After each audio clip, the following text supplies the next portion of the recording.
If you see my previous post, you'll get context of my first proper meltdown about my mill. Finally, we moved into our new home with her, the one we loved and which afforded us all the space in the world.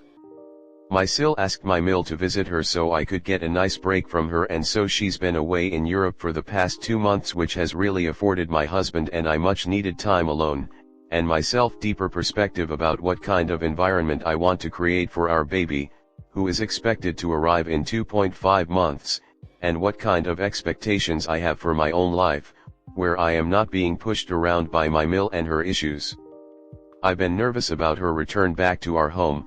She's going to be back in 2 weeks, but I've been reading books about setting boundaries and lurking around here reading all the kind advice. As a first-time mom, I'm also very mindful about being assertive about my needs because that'll help me provide for my low better. One of the first steps in doing this was that I did not speak to her at all during her time in Europe.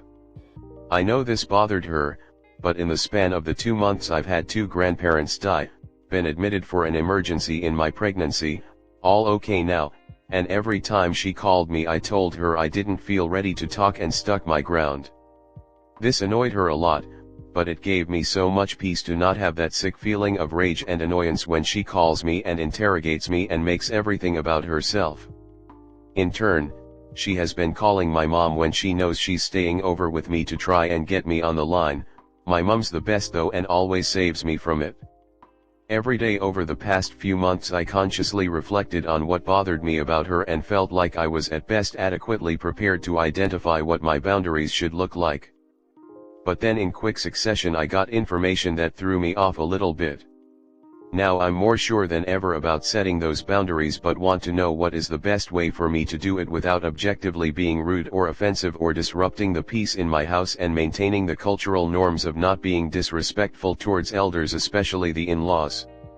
I met my best friend and she told me that when she was last visiting our home 6 months ago, my mill overheard a conversation between her, and when I wasn't at home she started interrogating her about what I was telling her and asking her questions about my husband and I and our choices about healthcare during pregnancy, none of anyone's business.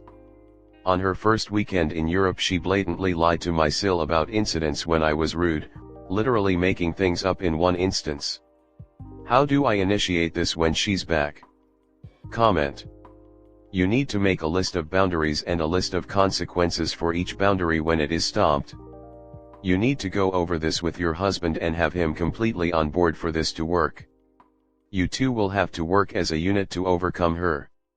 Consistency is key, just like with a child.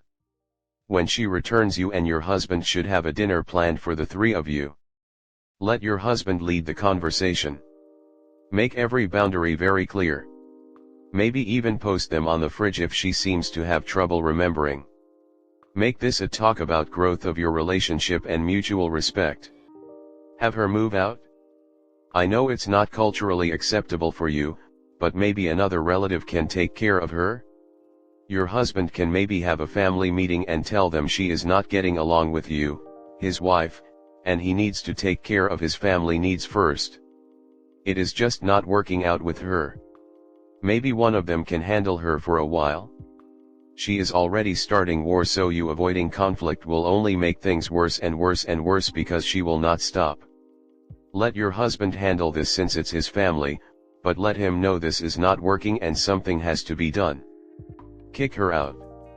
Move her crap to a storage unit before she returns and change the locks. I don't understand why so many women move in with these monsters. Is it a financial thing? Can you not afford a place to live without her? Why the hell is she there? Even while gone for 2 months her abuses have overtaken your mind. What a crappy existence. I would rather not have someone in my home sabotaging my life and relationships and have a smaller home, than to have a big home with a psycho mill. Nothing you do or say will change her. The moment baby is born she is going to escalate. Plenty of women post about it on here daily. I just don't get it.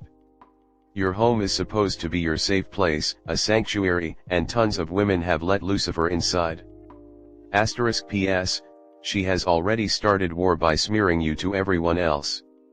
Why would you allow this to continue and to ruin your special time with your soon-to-be arriving baby? You can't get those years back. She will interfere and she will try to pretend she's mommy to your child. You really need to understand that your boundaries are for you, about what you will and won't do. You can't set boundaries on other people, that's manipulative and controlling. Your Mill can lie all she wants, that's not for you to control. What you don't have to do is hear about it. If someone is truly asking and you care to set them straight, fine. If they're gossiping, just don't gossip. Don't take part in the foolishness. That goes for your friend too. Either they maintain your confidences or they don't. It doesn't matter what Mill does. If your friend doesn't maintain your confidences, then you have to decide what to tell them. Next story 2. Mill/Sil complaining my pregnancy timing is inconvenient for them. Husband and I told them about our pregnancy right after our first appointment, at week 12, couldn't go earlier due to doctor being booked up for emergency surgeries. I didn't want to announce it any earlier because one of my friends just had a miscarriage at 8 weeks and I was worried that could happen to me. At first, his family reacted happily and they even said they would throw us a baby shower. Fast forward, 2 months later, my Mill and 2 Sil called us out of nowhere, yelling at us, saying we told them about our pregnancy too late, it's our fault we aren't planning the baby shower, when they said they would plan it, and that our pregnancy timing is inconvenient for them because the baby gifts are too expensive right now. I rather them not get us anything than listen to this bullshit. We didn't even ask them for anything, but they kept saying I was too late on making my registry when I was at 15 weeks. The baby is due in September, and they're already yelling at us why we are not committing to flying to his parents' house, across the country, for Thanksgiving and Christmas with the baby because people fly with 1-month-old babies all the time, even though they've never done that, they don't even travel by plane ever. My husband has been defending us and yelling back. He tried not to yell, but they were just being so unreasonable and mean.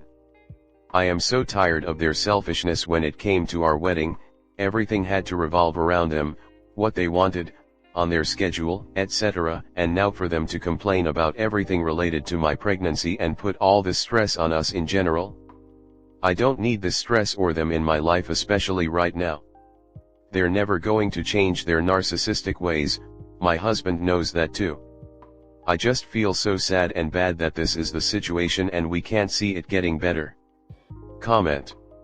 During your pregnancy, congratulations, distance yourself from them. Let husband deals with them. Info diet about you. Enforce your boundaries with consequences. Do not let them know when you're in labor or give birth. Do not allow them to visit for weeks, or months, take time to recover, adjust to your new role. And do not travel with your 1-month baby. No is a simple answer, no need to jade, justify, argue, defend, explain, your choice or decisions. Do not risk your baby's health and your well-being. Create new family tradition with so and lo, at home instead.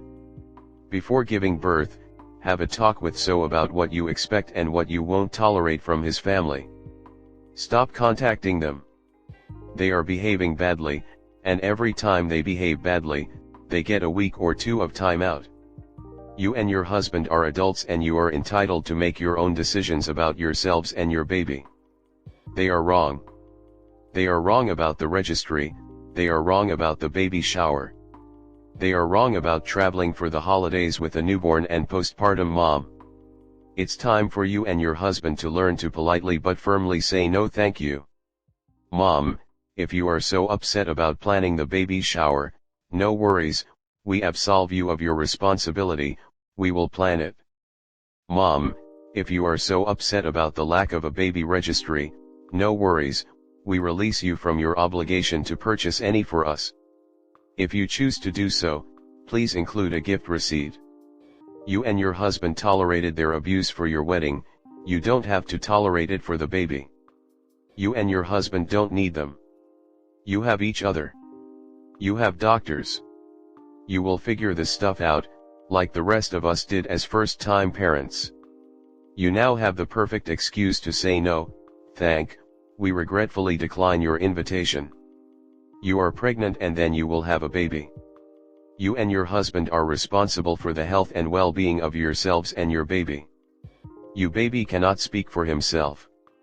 He is relying on you to speak for him and to keep him from harm. Your Mill and Sil don't care about your well-being or the well-being of your child. They want what they want and they don't care if you get sick or your baby ends up in the hospital. That's just an unfortunate situation, but at least all 30 relatives got to kiss the baby and one of them gave the baby RSV that landed baby in the PICU for 2 weeks. They only care about themselves and life.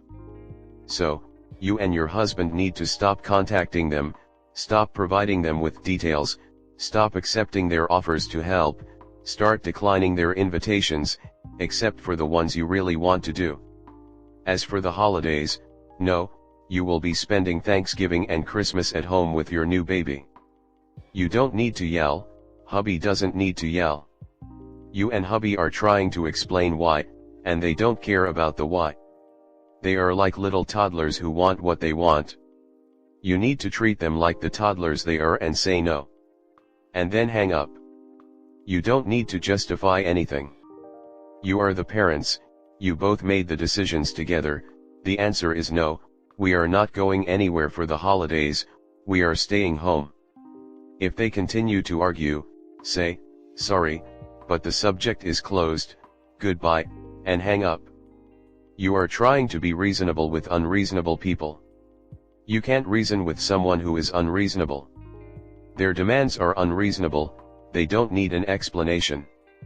It won't convince them anyway because they are unreasonable. Save yourself and your husband a lot of grief by giving them any answer and saying goodbye and hanging up. When they try to call back, let it go to voicemail. Honestly, you and your husband should let all their calls go to Vmail, then you listen to the Vmail and decide how you want to respond and then respond hours or a day later. Stop answering when they call, stop respond when they text. You and hubby need time to think about how to respond. You can also listen to the Vmail, decide the answer is no, and text a response of got your Vmail, sorry, that doesn't work for us. Count us out. That way they can't argue with you because it was a text. If they text back, don't respond because you already gave a response. Eventually when you talk to them, he can say, Mom sis, you are both being unreasonable. We do not have to justify to you our decisions. We are adults. We are done explaining, the answer is no, and that's final. Once you start taking control back and stop responding on their time frame, delay, and respond on your, you will feel better. Hope this helps. Your husband needs to stop yelling at them. Anything related to your pregnancy and delivery. Our reproductive choices are none of your business. We are making the decisions that work for our family. Do you have anything else you want to talk about? No. Okay, bye then. Repeat with variations. Our postpartum choices for up are none of your business. We are making the decisions that work for our family. Do you have anything else you want to talk about? No. Okay, bye then. Our holiday choices none of your business. We are making the decisions that work for our family. Do you have anything else you want to talk about? No. Okay, bye then. Our child rearing choices are none of your business. We are making the decisions that work for our family. Do you have anything else you want to talk about? No. Okay, bye then. Literally, he should hang up. He doesn't need to defend your choices. He doesn't need to tolerate being yelled at. The only people who get a say are him, you, and the medical professionals you choose to work with for your pregnancy and your baby's childhood.